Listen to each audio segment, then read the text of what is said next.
ప్రార్థన చేసుకుందామండి. మహాపరిశుద్ధుడైన మమ్మల్ని కన్న మా తండ్రి, మీ పరిశుద్ధమైన ప్రశస్తమైన మీ మహోన్నతమైన నామానికి రాత్రి కాలమున మీ పాద సన్నిధిలో నిండు మనసుతో వినమ్రులుగా మీకు కృతజ్ఞతాస్తుతులు చెల్లిస్తున్నాం తండ్రి. మమ్మల్ని ప్రేమించారు, ఈ భూమి మీద బ్రతుకునిచ్చారు, బ్రతకటము నేర్పారు.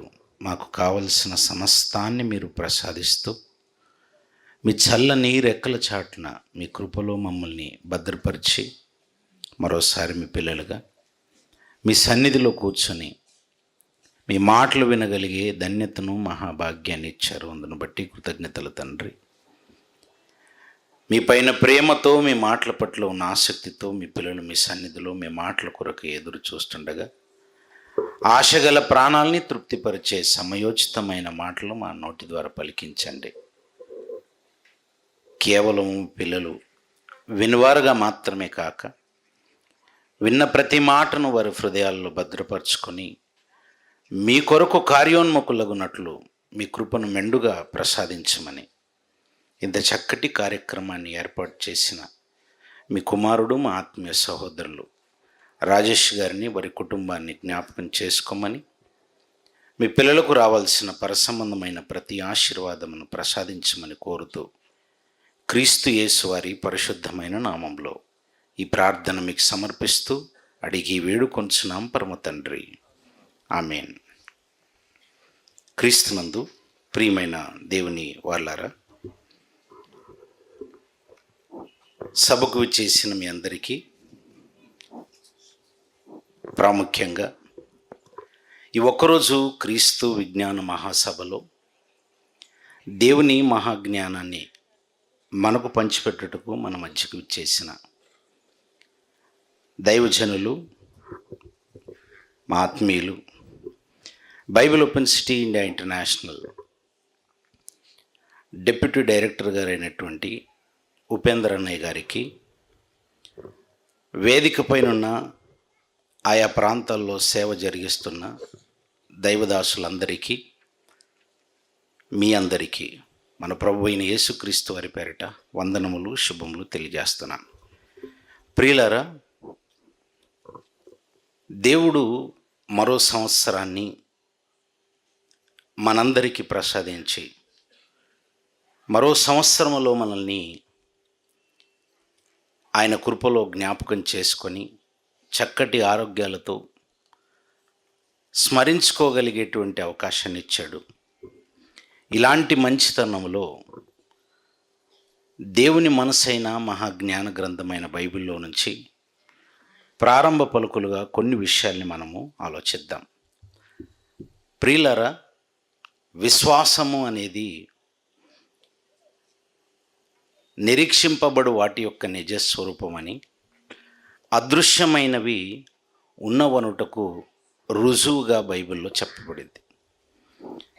చాలామంది విశ్వాసాన్ని వారికి తోచినట్టుగా వారి వారి పద్ధతుల ప్రకారంగా అర్థం చేసుకుంటారు. కానీ దేవుడు చెప్పిన విశ్వాసం మాత్రము, అబ్రహాం ఎలాగైతే దేవుని పిలుపును విన్న వెంటనే ఆయన పైన నమ్మకాన్ని కలిగి ఆయన మాటను గౌరవించి బయలుదేరి తన స్వజనులను విడిచి దేవుడే నా సొంతవాడని, ఆయన ఎక్కడికి మార్గం చూపితే అక్కడికి బయలుదేరదామని కనబడని మాటని విని బయలుదేరాడు.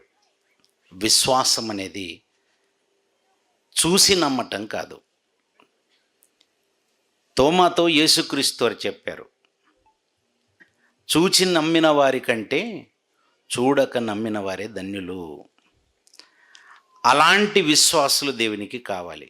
కానీ ప్రియులారా, బైబిల్లో కొన్ని సంఘటనలను, కొన్ని సందర్భాలను చూస్తుంటే దేవుడు కొందరి పట్ల ఎంత దయ కలిగి ఉంటాడు, తన కృపను ఎంతగా వారి మధ్యన పరిచి ఉంటాడు, ఆయన ప్రేమ ఎంత గొప్పది అని చెప్పటానికి మితులు లేవు అనిపిస్తుంది. దేవుని ప్రేమను ఈ విధంగా కొలిచి చెప్పగలమా అని అంటే చెప్పలేమనే మాటలే కనిపిస్తాయి.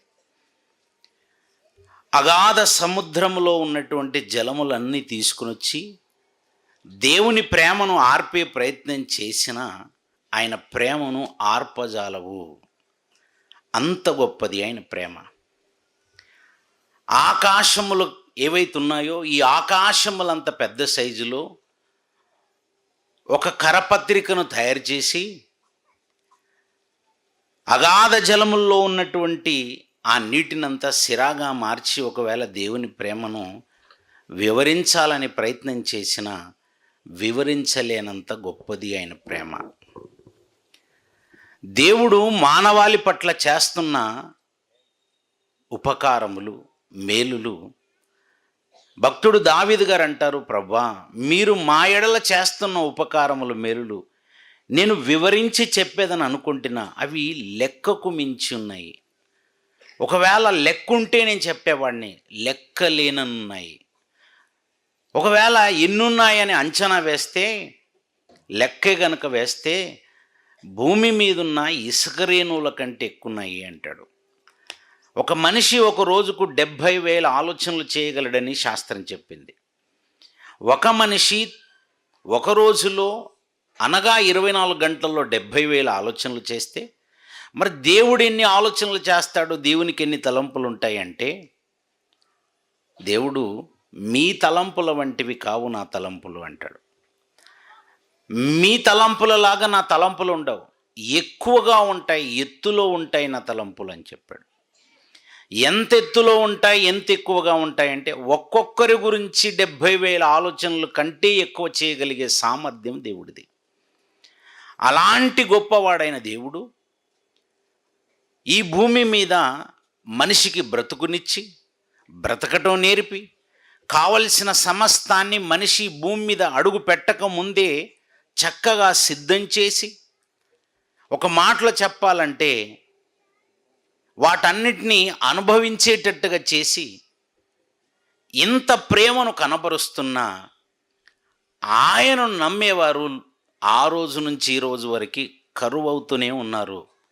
ప్రారంభం నుంచి దేవుడు మనుషుల్లో కోరుకునేది నన్ను నమ్మండి, నేను అనే ఆయన ఉన్నానని నమ్మండి. అందుకే దేవుడు మోషే గారితో ఏమని పరిచయం చేసుకున్నాడు తెలుసా? మోషే, నువ్వు ఐగుప్తు దేశానికి వెళ్తున్నావు, ఐగుప్తు దేశంలో ఉన్నటువంటి వారికి నన్ను పరిచయం చేయాల్సి వచ్చినప్పుడు నువ్వు ఎలా పరిచయం చేయాలి తెలుసా? నేను ఉన్నవాడనని పరిచయం చేయి, నేనున్నానని పరిచయం చేయి. నేను ఉన్నవాడను అనువాడను అంటే నేనున్నానని నమ్మండి. కుటుంబంలో వృద్ధులుగా ఉన్నటువంటి వాళ్ళు అప్పుడప్పుడు మాట్లాడుతుంటారు, ఒరే బాబు నేనొకడిని ఉన్నానని గ్రహించండి, ఇంట్లో నన్ను మర్చిపోయారు మీరు, నన్ను కనీసం లెక్కల్లో తీసుకోవట్లేదు, నా మాటను వినే పరిస్థితుల్లో మీరు లేరు అని తన ఆవేదనను వ్యక్తపరుస్తుంటాడు. నా అనుభవం గొప్పది, నేను అనుభవించినటువంటివి ఎన్నో ఉన్నాయి, నేను ఎన్నో ఎత్తు పల్లాలను అనుభవించాను, నా అనుభవాన్ని తీసుకోరా, నా అనుభవం వల్ల మీకు మేలే కదా, నేనున్నానని గ్రహించండి అంటుంటారు. అంటే కుటుంబంలో ఒక వ్యక్తి ఉన్నాను అని ఆ మాట అంటున్నాడంటే ఆయన ఉన్నాడని మర్చిపోయినప్పుడు అంటాడు. దేవుడు కూడా నేను ఉన్నవాడను అని చెప్తున్నాడంటే, బాబు వారు భయంకరమైనటువంటి బానిసరకంలోకి వెళ్ళిపోయి బాధలో ఉండి కష్టాల కన్నీళ్ళలో మగ్గిపోతూ నేను లేననుకుంటారేమో, నేను ఉన్నానని చెప్పు, అందుకే విడిపించడానికి నేను పంపించానని చెప్పు. అంటే నమ్మమంటున్నాడు, నేనున్నానని నమ్మమంటున్నాడు. అది ఎలా నమ్మాలి అంటే చూసి కాదు, దేవుని చూడకుండే నమ్మాలి. ఒకవేళ నమ్మాల్సి వస్తే మీరు ఎలా నమ్మండి అని అంటే, ఇదిగో నిజంగా నేను ఉన్నానని చూడకుండా నమ్మే పరిస్థితుల్లో మీరు లేరా, అయితే కనీసం నేను చేసిన క్రియలను బట్టేనా నమ్మండి అని చెప్పాడండి. క్రియలు, దేవుడు ఎన్నో క్రియలు లేఖనాల్లో మనుషుల కొరకు రాయించి పెట్టాడు. క్రియలను బట్టేనా నమ్మండి అంటే నమ్మే పరిస్థితుల్లో మనిషి లేడు. మనిషి మనిషిగా ఉండకుండా మనిషి కాస్త మరో రూపంగా మారాడు. ఆ రూపం కాస్త మనిషికి దేవుడిచ్చింది కాదు, అదే భ్రష్టుడు లేదా దుష్టుని స్వరూపంగా మారాడు. మనిషి కాస్త దుష్టుడుగా మారిపోతున్నాడు. మన పిల్లలకు దేవుడిచ్చినటువంటి రంగు చక్కగా ఒక తెల్లని రంగు ఉందనుకోండి, పాలలాంటి తెల్లని రంగులో పుట్టిన బిడ్డ మీ కళ్ళ ముందే మీరు చూస్తుండగానే నలుపు రంగులోనికి మారిపోతున్నాడు అనుకోండి, మీకు తెలియకుండానే ఏదో అలజడి, రూపం మారుతుంది, ఆకారం యొక్క రంగు మారుతుంది. అప్పటి వరకు చక్కగా మంచిగా బొద్దుగా మంచి ఆరోగ్యంతో ఉన్నటువంటి కుమారుడు మీ కళ్ళ ముందే ఒక కట్టెలా మారిపోతున్నాడు అనుకోండి, ఏదో అలజడి. ఏమైంది నా బిడ్డకి, నా బిడ్డలా మారిపోతున్నాడని సహజంగా ఏ తల్లిదండ్రులైనా అనుకుంటారు కదా. రంగు మారితే అలజడి, రూపం మారుతున్నప్పుడు అలజడి. ఇలా మన కళ్ళ ముందు మన బిడ్డకి ఇలా జరుగుతున్నప్పుడు మనం తట్టుకోలేకపోతాం కదా. ఈ భూమి మీద ఉన్న వాళ్ళంతా ఆయన పిల్లలు.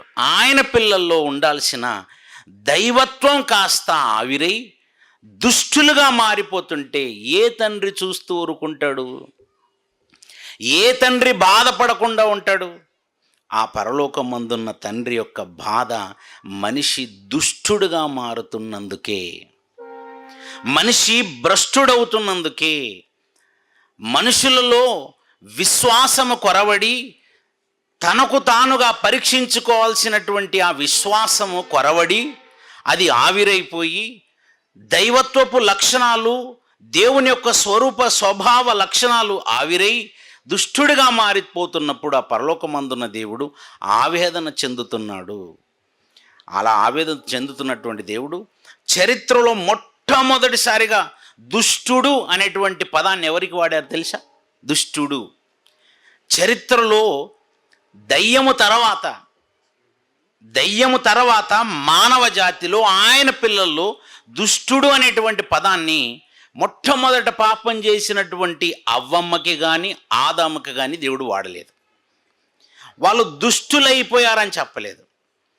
ఈ పండు తిను దినమునగా ఏదేను అనే ప్రాంతంలో మంచి చెడుల తెలివినిచ్చు వృక్షఫలాన్ని దేవుడు పెట్టి ఈ పండు తిను దినమున మీరు నిశ్చయముగా చచ్చేదని అన్నాడు. అలా ఆజ్ఞను అతిక్రమించి పండు తిన్నటువంటి వారు చచ్చిపోయారే కానీ, చచ్చిపోయారని చెప్పాడు కానీ వీళ్ళు దుష్టులయ్యారని చెప్పలేదు. మరి దుష్టులు అనే పదాన్ని ఎప్పుడు వాడాడు దేవుడు అంటే యోహాను గారు రాసిన మొదటి పత్రిక 3వ అధ్యాయము 12వ వచనాన్ని చూడండి ప్రియులారా. మనము కయీను వంటి వారమై ఉండరాదు. కయీను అనేటువంటి ఒక వ్యక్తి గురించి చెప్తూ మనము కయీను వంటి వారమై ఉండరాదు అంటున్నాడు. ఎందుకంటే వాడు దుష్టుని సంబంధి అయి. ఎవరి సంబంధి? దుష్టునితో సంబంధాన్ని పెంచుకొని దుష్టుని సంబంధి అయి తన సహోదరుని చంపాడు లేదా తమ్ముణ్ణి చంపాడు. మొట్టమొదటిసారిగా చరిత్రలో మానవ జాతిలో మనుషులకి దేవుడు దుష్టుడు అనేటువంటి పదాన్ని కయీనుకు వాడుతున్నట్టుగా కనబడుతుందండి. ఎప్పుడైతే ఒక మనిషి తనకు మాత్రమే కీడు చేసుకోవటమే కాకుండా ఇతరులకు కూడా కీడు చేసేవాడిని దేవుడు దుష్టుడు అన్నట్టు కనబడుతుంది. కయీను తనకు మాత్రమే కీడు చేసుకోలేదు, తన సహోదరుని చంపాడు, తన తమ్ముణ్ణి రక్తాన్ని కళ్ళ చూశాడు, అప్పుడు వాడాడు దుష్టుడు అని. ఇలాగే చరిత్రలో మరికొందరికి వాడాడు. సంఖ్యాకాండంలో రాయబడిన మాటను మనం చూస్తే సంఖ్యాకాండము 16వ అధ్యాయంలో సంఖ్యాకాండం 16వ అధ్యాయం 26వ వచనాన్ని చూద్దాం ప్రియులారా. 26వ వచనం, అతడు ఈ దుష్టుల గుడారముల యొద్ద నుండి ఇదిగో తొలగిపోండి. మోషే గారితో చెప్తున్నాడు దేవుడు, నాయనా మోషే ఈ దుష్టుల గుడారముల యొద్ద నుండి తొలగిపోండి. దుష్టులు అనగానే అక్కడ దయ్యం ఉందని కాదు, మనుషులే ఉన్నారు. ఎవరా మనుషులు? ఆ దుష్టులు ఎవరు అని అంటే కింద 27వ వచనంలో చెప్పాడు చూడండి. కాబట్టి వారు కోరహు, దాతాను, అభిరాముల నివాసముల యొద్ద నుండి అని అంటున్నాడు. కోరహు, దాతాను, అభిరాము అనేటువంటి కొన్ని పేర్లు చెప్పి వాళ్ళ నివాసముల యొద్ద నుండి మీరు దూరంగా వెళ్ళండి అని చెప్పాడు. ఎవరు వారు? దుష్టులు అని అన్నాడు వాళ్ళని. ఒక 3 పేర్లు కనబడుతున్నాయంటే ముగ్గురనే కాదు, అక్కడ వారి సంబంధులు కూడా ఉన్నారు. 16వ అధ్యాయం 2వ వచనంలో కనబడతారు వాళ్ళు. ఇశ్రాయేలీయులలో పేరు పొందిన సభికులను సమాజ ప్రధానులనైన 280 మందితో మోషేకు ఎదురుగా లేచిన వారిలో కోరాహు, దాతాను, అబీరాములు ఉన్నారు. అంటే కోరాహు, దాతాను, అబీరాములతో పాటు ఇంకా ఒక 250 మంది ఉన్నారు. అంటే చాలా పెద్ద బ్యాచ్ ఏర్పడింది. దుష్టులు ప్రారంభంలో ఒకడు కనబడ్డాడు, దుష్టుని సంబంధి. తర్వాత కోరాహుతో పాటు కొందరు కనబడుతున్నారు, వీళ్ళు దుష్టులే. వీళ్ళంతా దుష్టులుగా కనబడుతున్నారు. ఎందుకు దేవుడు వీళ్ళని దుష్టులు అని అన్నాడు? ఎందుకన్నాడు వీళ్ళని దుష్టులు? దుష్టులు తనకు మాత్రమే కీడు చేసుకోరు, ఇతరులను కూడా పాడు చేసే స్వభావాన్ని కలిగిన వారు దుష్టులండి. దయ్యము పరలోకములో దేవుని సింహాసనమునే కోరుకున్నది. అంటే తాను చెడిపోయాడు. దేవునితో సమానంగా, ఇంకా చెప్పాలంటే దేవుని కంటే ఉన్నతంగా తనను తాను హెచ్చించుకునే ఆ మనసులో ఆలోచనని దుష్టత్వానికి కారణమైంది పరలోకంలో. అలాంటి వాడు ఒక దేవదూత దుష్టుడిగా మారిపోయాడు. పోనీ వాడు మాత్రమే దుష్టుడిగా మారిపోయాడు అంటే కాదు, వాడితో పాటు అనేక మంది దేవదూతలని దుష్టులుగా మార్చేశాడు. దుష్టుడు అనగానే ఒక్కడు కాదు, దయ్యం అంటే ఒకటి కాదు, కోటాను కోట్ల దేవదూతల సైన్యం వాడితో ఉంటారు. ఒక వ్యక్తికి దయ్యం పట్టింది. ఆ దయ్యం పట్టిన వ్యక్తిలో నుంచి యేసుక్రీస్తు వారు దయ్యాలను వెళ్ళగొట్టారు. దయ్యం పట్టిన వెంటనే వాడు సమాధుల్లో ఉంటున్నాడట, తన్ను తాను గాయపరుచుకుంటున్నాడట. వాడిలో నుంచి దయ్యములు బయటకు వచ్చేసి పందుల్లోకి వెళ్ళిపోయాట. ఎన్ని పందుల్లోనికి వెళ్ళిపోయాయి? 2000 పందుల్లోనికి. ఆ 2000 పందులు వెళ్ళిపోయి ప్రపాతంలో సముద్రంలో పడి చచ్చిపోయాయి. 2000 పందులు. ఒక పందులోనికి ఒక దయ్యం వెళ్ళినా ఒక వ్యక్తిలో నుంచి ఎన్ని దయ్యాలు వచ్చినట్టు? సుమారుగా 2000 దయ్యాలు వచ్చాయి. అంటే ఒక వ్యక్తికి 2000 దయ్యాలు పడతాయా? పట్టాయి. ఇప్పుడు భూమి మీద 800 కోట్ల మంది ఉన్నారు. 800 కోట్ల మంది సుమారుగా ఉన్న ప్రజల్లోనికి 2,000 మంది దయ్యాలు పట్టాయనుకో, ఎన్ని దయ్యాలు ఉంటాయి? 800 కోట్లు ఇంటూ 200 వేసుకుంటే అంత సైన్యం ఉండాలి వాడి దగ్గర. అంత సైన్యం ఉంటేనే అప్పుడు అందరికీ పట్టగలవు. భూమి మీద 800 కోట్లు కాదు కదా, ఇలా 1,00,000 కోట్ల మంది వచ్చినా 1,00,000 కోట్ల మందికి పట్టేంత సైన్యము దయ్యం ఆల్రెడీ ఉందండి వాడి దగ్గర. ఆ రోజు నుంచి ఈ రోజు వరకు వాడు మనుషులను భయంకరంగా చెడగొడుతూనే ఉన్నాడు. పరలోకంలో అనేక దూతలను పాడు చేశాడు. అంటే వాడు మాత్రమే పాడు కాడు, అనేక మందిని పాడు చేసే స్వభావం దయ్యంలో ఉంది. అది దుష్టుని యొక్క లక్షణం. అలాంటి దుష్టుని గురించి జాగ్రత్తగా చెప్పాడు మనకి. మీ విరోధి అయిన అపవాది అన్నాడు. ఎవరిని మిరింగుదునా అని గర్జించి సింహం వలె తిరుగుతుంటాడు. వాడు గ్యాలం వేస్తాడు, ఉరులు వగ్గుతాడు, వాడు తన వలలో వేసుకుని గంతులు వేస్తాడు. వాడు ప్రమాదకారి. నీ బ్రతుకును చిందర వందర చేసి నరకానికి తీసుకెళ్ళేంత వరకు వదలడు. ఇవన్నీ మనకు దేవుడు చెప్పినా మనకెందుకో అజాగ్రత్త. దుష్టుని పట్ల చాలా కేర్ఫుల్గా ఉండాలండి. దుష్టులు అని అన్నాడంటే కోరాహు, దాతాను, అబీరాములు, వారితో పాటు 250 మంది. వీళ్ళు మామూలుగా లేరన్నమాట. వారితో పాటు కోరాహులో పుట్టిన ఆలోచన దాతాను నుండి పుట్టింది. అలా వల్ల పుట్టింది కాస్త అక్కడ ఉండదు, అది స్ప్రెడ్ అవుతుంటుంది. ఒక కొరుకుడు పుండు పాకినట్టుగా పాకుతుంటుంది. చాలా ప్రమాదం. దుష్టత్వము మనిషిలోనికి సంభవించిందంటే ఇంకా అక్కడే ఉండదు, అది కాస్త స్ప్రెడ్ అవుతుంటుంది. సంఘములోనికి ఎంటర్ అయిపోయిందండి, సంఘం అంతా స్ప్రెడ్ అవుతుంటుంది. సమాజంలోనికి వచ్చింది, సమాజం అంతా స్ప్రెడ్ అవుతుంటుంది. అది స్ప్రెడ్డింగ్ ఎబిలిటీని కలిగి ఉంది దుష్టత్వం. మీరు చూడండి, ఎంతోమంది దైవ సేవకులు ఆయా ప్రాంతాలలో గొంతెత్తి అరిచి ప్రసంగాలు చెప్తుంటారు. అదే స్థాయిలో దేవునిలోనికి మార్పు చెంది దేవుని యొక్క మాటలను అంగీకరించి దేవుని కొరకు గొప్పగా బ్రతుకుతామనే వాళ్ళు వస్తుంటారా? ఇంతమంది సభకు వచ్చారు కదా, నిజంగా మీ గుండెలు మీరు చేసుకొని చెప్పండి. ఇక్కడ కూర్చున్న వాళ్ళంతా ఇప్పటికే మారు మనసు పొంది మేము బాప్తిజం పొందామన్న వాళ్ళు చేతండి చూద్దాం. అక్కడక్కడ పుట్టగొడుగులాగా 4-5 వస్తుంటాయి. ఇలా మిగతా వాళ్ళు ఇలాంటి సభలు బహుశా మీ జీవితంలో మీరు ఎన్ని వినుంటారు. ఇలా వింటారు, కానీ మార్పు అప్పుడే కాదు, తర్వాత చూద్దామంటారు మీరే. దానికి ఎవరూ అవసరం లేదు ఎగ్జాంపుల్. ఇక్కడే ప్రాక్టికల్గా ఇక్కడే కనబడుతుంది మనకి. ప్రపంచంలో అన్ని ప్రాంతాల్లో దేవుడు మాటలు వినిపిస్తూనే ఉంటాడు, కానీ మార్పు అన్నది అంత సులువుగా రాదు. మీరు అనుకుంటున్నట్టుగా కోరాహు దుష్టుడిగా మారాడు, దుష్టుని సంబంధి అయ్యాడు అంటున్నారు కదా. ఎలాంటివి చూసి మారాడు? ఎలాంటి పరిస్థితుల్లో మారాడు? ఆయన ముందు ఒక మహానాయకుడు ఉన్నాడండి, మోషే గారు ఉన్నారు. మోషే గారి గురించి దేవుడు చెప్పిన సాక్ష్యం, నా ఇల్లంతటిలో నమ్మకమైన వాడు. ఆ రోజు ఉన్నటువంటి భూమి మీద ఉన్నటువంటి వారందరిలో మిక్కిలి సాత్వికుడు మోషే. అప్పటికి అమ్మోనీయులు ఉన్నారు, మోయాబీలు ఉన్నారు, హివ్వీలు ఉన్నారు, హిత్తీలు ఉన్నారు, చాలా జనాంగాలు ఉన్నాయి. అప్పటికి ఐగుప్తులు లేరా? ఉన్నారు, చాలా మంది ఉన్నా. ఒక మోషే గారు మాత్రమే సాత్వికుడుగా కనబడ్డాడంటే అంత జెంటిల్మెన్ క్యారెక్టర్ అండి ఆయనది. దేవునికి తనివి తీరలేదు మోషే గారి పట్ల. ఎలాంటి తనివి? నాయన, నీలో ఉన్న నమ్మకాన్ని చూస్తుంటే, నీలో ఉన్న సాత్వికమైన గుణాన్ని చూస్తుంటే నీ వంటి ప్రవక్తను పుట్టించుకుంటాను మళ్ళీ అని అన్నాడు. తెలుసా?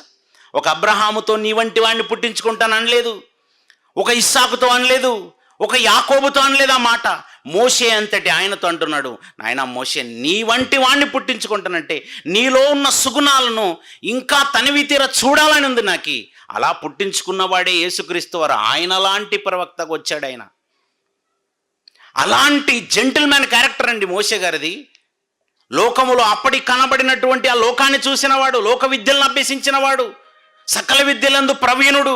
అలా సకల విద్యలందు ప్రవీణుడైనటువంటి ఆయన కాలి గోటితో సమానంగా తీసివేశాడు ఆస్తిని, అంతస్తులన్నిటినీ.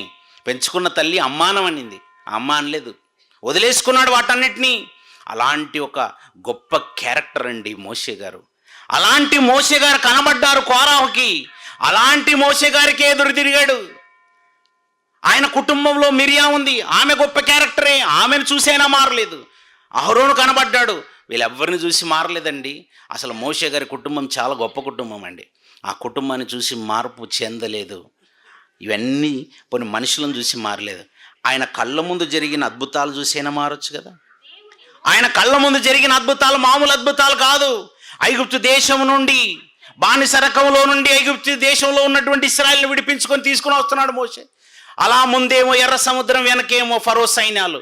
ఇలాంటి పరిస్థితుల్లో దేవుణ్ణి ప్రార్థించగానే సముద్రం 2 పాయలైపోయిందండి. మీ జీవితంలో ఎప్పుడైనా మీరు మీ కళ్ళతో ఒక నది 2 పాయలవటం చూసారా?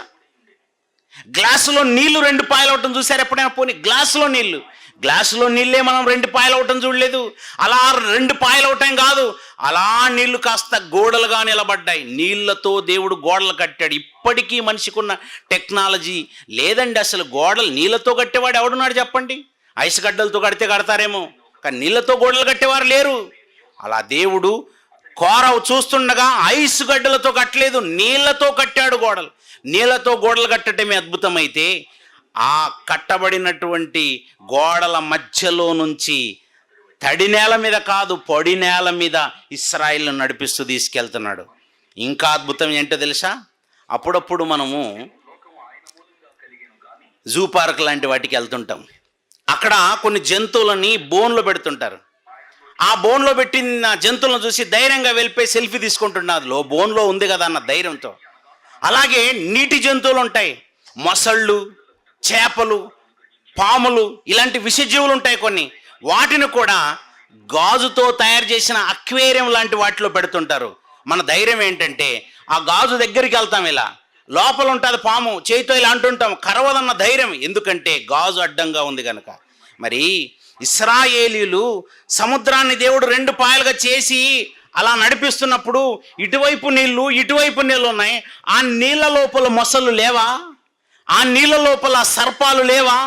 ఆ నీళ్ళ లోపల ప్రమాదకరమైనటువంటి చేపలు లేవా?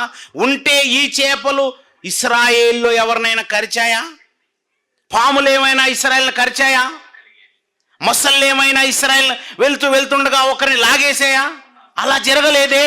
అలా జరగలేదంటే వాటన్నిటికీ దేవుడు గాజు లాంటిది ఏదో అడ్డు పెట్టాడు. అలా గాజు పెట్టాడని కాదు, వాటికి ఆర్డర్ వేశాడనమాట. అలాంటి ప్రమాదకరమైన జీవుల నుంచి కాపాడుతూ తీసుకెళ్ళాడు. ఇంత అద్భుతాలు కళ్ళతో చూసిన తర్వాత నిజంగా బుద్ధున్నోడెవడైనా పాడవుతాడా? బుద్ధున్నవాడు ఎవడైనా పాపం చేస్తాడా? ఇంత కళ్ళతో ఇంత గొప్ప మేలు జరిగినప్పుడు తీసుకెళ్ళాడు, అరణ్యంలో తీసుకెళ్తున్నాడు, మేఘస్తంభాన్ని పెట్టాడు.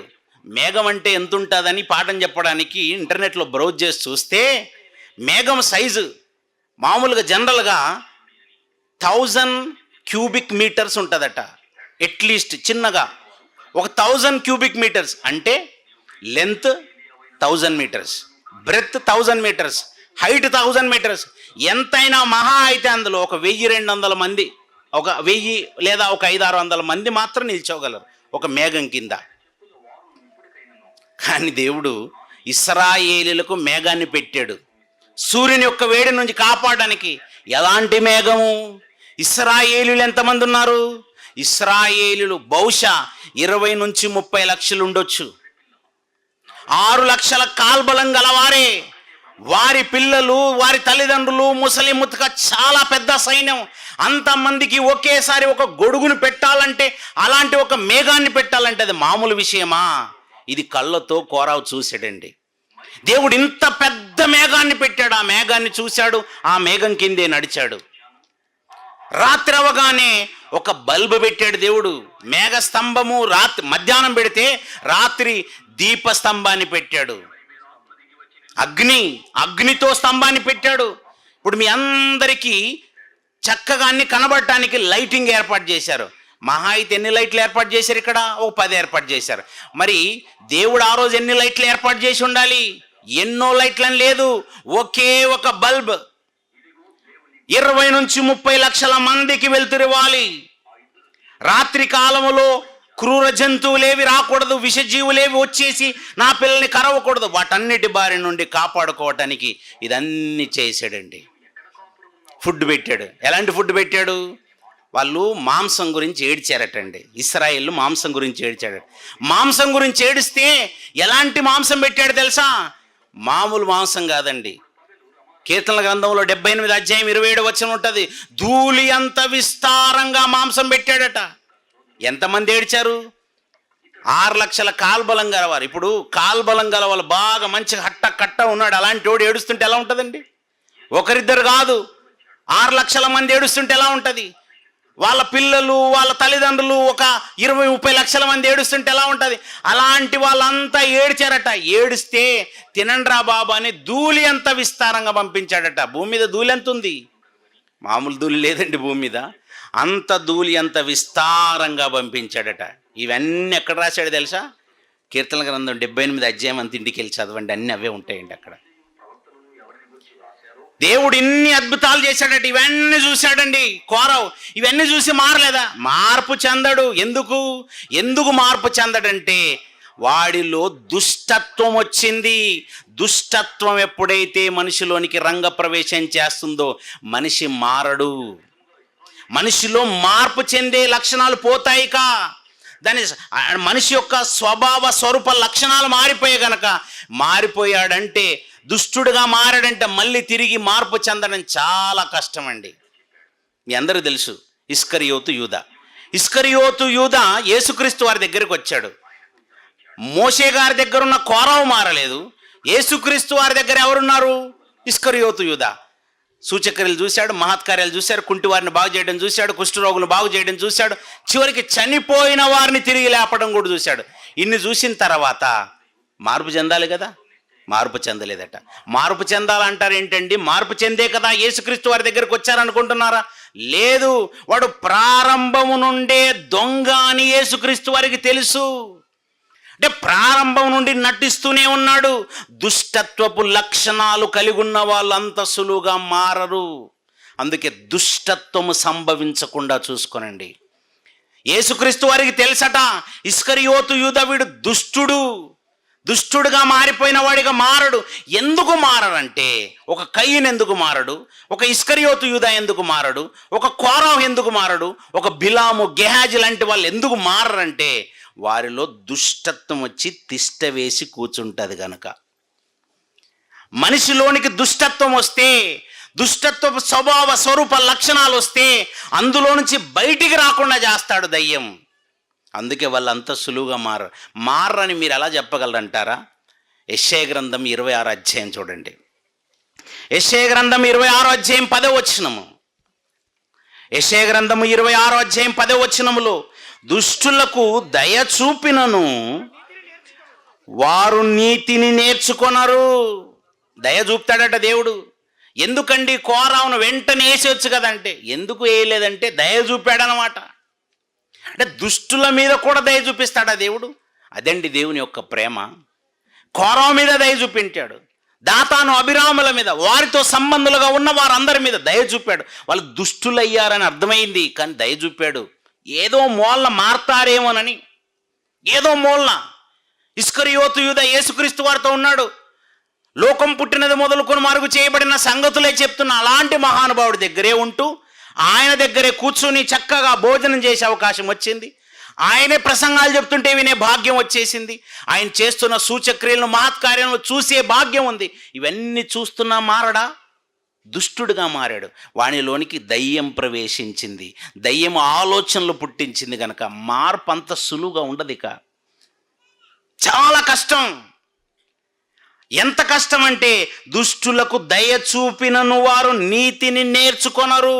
ఇస్కరియోతు యూదా అనేటువంటి వాడు దుష్టుడుగా మారితే దయ చూపినను నీతిని నేర్చుకోడు. యేసుక్రీస్తు నోటి నుంచి జాలువారిందంతా నీతే, కానీ మారడా? మారలేదండి. కోరావు మోషే గారు చెప్తున్నటువంటి ఆజ్ఞలు వింటాడు, కానీ మారలేదు. మార్పు చెందకపోవడానికి కారణం దుష్టత్వము. చాలా ప్రమాదమా? చాలా ప్రమాదం ప్రియులారా.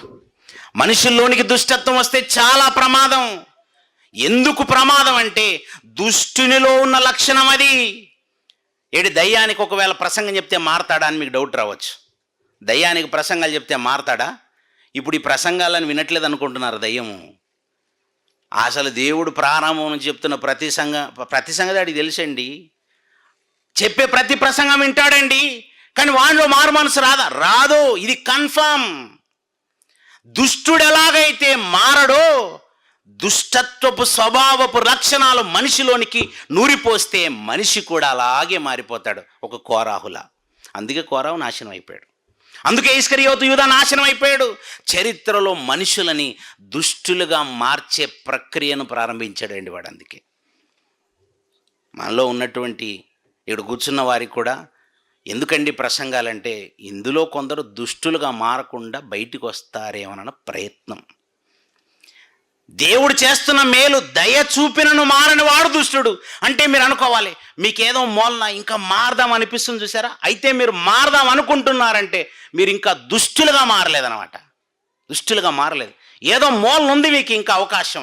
దయ చూపిన వెంటనే మీరు మారుతున్నారనమాట. దేవుని దయను అర్థం చేసుకున్నారు. మరో అవకాశం ఇచ్చాడు. 2022 అనే దయను కూడా ఇచ్చేశాడు. దయాకిరీటంగా నీకు ఇచ్చాడు ఈ సంవత్సరాన్ని. కనీసం ఈ సంవత్సరంలోనైనా మారతావేమో. వారు ధర్మక్షేత్రములో నివసించినను యెహోవా మహాత్యమును ఆలోచింపక అన్యాయము చేయుదురు. ఎవరు? దుష్టులు అన్యాయం చేస్తారట. దయచేసి దుష్టులుగా మారకండి. దుష్టులు అంటున్నారు చూసారా, ఆ దుష్టులు ఎవరు తెలుసా? వాళ్ళే భ్రష్టులు.